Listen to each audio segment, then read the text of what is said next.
Živijo, jaz sem Eva in danes imam za tebe 5 nasvetov za analni seks za ženske in za moške.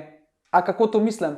Ja, sej analni seks je primeren tako za ženske kot za moške, a ne? In če moški uživa v analni stimulaciji, zakaj pa ne? To še ne pomeni, da je gej ali pa ne vem, da bi hotel seksati z moškim. Skrivnost je enostavno v P točki. Ženske imamo G točko, a ne? Moški imajo pa P točko, prostata, in do nje je najlažje priti prav preko analne odprtine.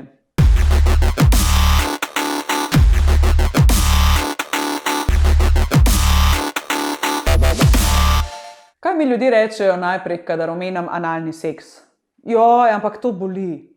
To je predsodek. Analni seks ni potrebno, da boli. Res pa je, da se morata prej pogovoriti o tem in potem tudi izgine občutek nelagodja, ki je ponavadi prisoten na samih začetkih. Tako da ja, moj prvi nasvet je pogovor. Pogovor bo sigurno rešil marsikater problem in omogočil, da bo analni seks zelo prijeten. Se pravi, pogovarjata se o strahovih, o preprekah in bosta videla, marsikaj se bo rešilo. Zdaj, druga stvar, ki se je treba dotakniti, drugi nasvet je higiena.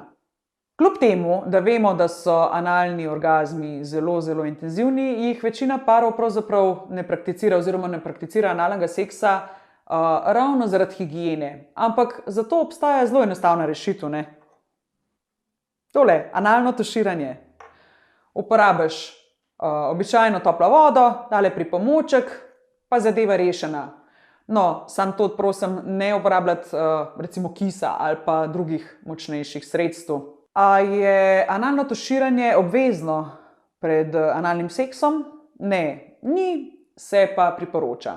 Kar se tiče higiene, je pomembna tudi higiena erotičnih igračk. Zdaj, najlažje je pri steklenih ali pa kovinskih, zaradi tega, ker se zelo enostavno čistijo.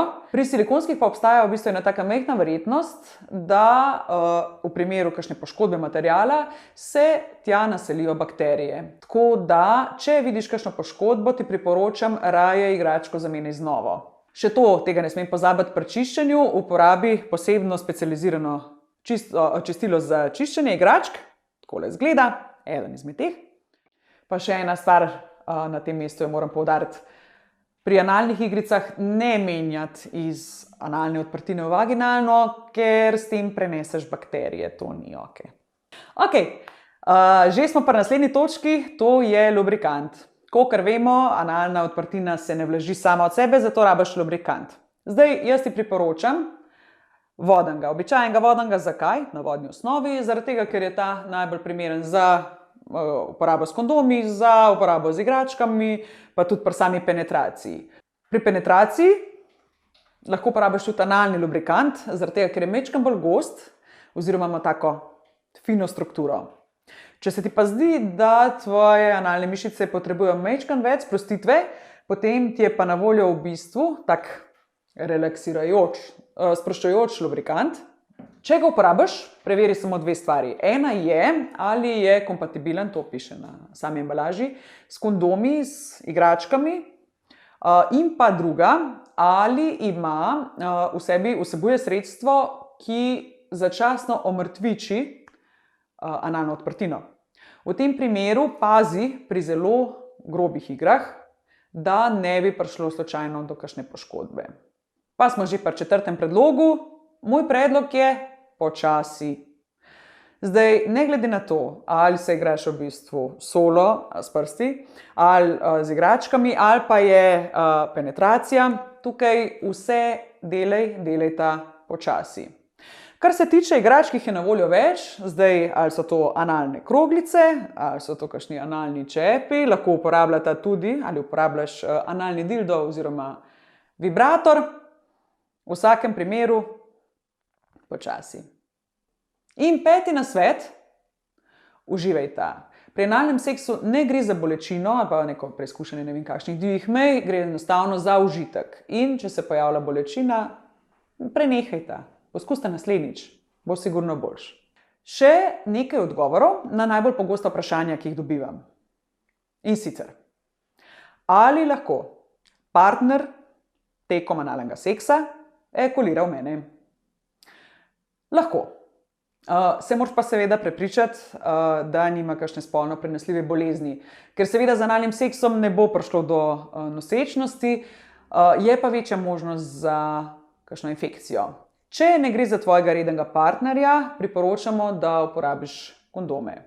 Naslednje vprašanje: ali lahko pri analnem seksu mogoče uide malo blata? Ne bom ti lagala. Ja, lahko. In prav zato ti priporočamo klistiranje, kot sem prej rekla, oziroma čiščenje. Če pa se slučajno to zgodi, brez panike. Se zgodi. In zadnje vprašanje: zdaj, ali kljub upoštevanju vseh nasvetov lahko še vedno prihaja do bolečine? V tem primeru mogoče še ni pravi čas za analni seks. Zdaj, ena rešitev je zunanja stimulacija, se pravi stimulacija okoli zadnjične odprtine, vsekakor pa poskusita naslednjič. Nima smisla nekaj na silo. Evo, to je vse za danes od mene. Upam, da ti je bilo všeč. Piši mi ali me poišči na Facebooku, mogoče na Instagramu, skratka, pusti komentar, lajkej, šerej, karkoli, samo da vem, da si tam, da te zanima in da ti lahko naslednjič še kaj zanimivega pripravim. Ok, lepo se meni, čau, čau!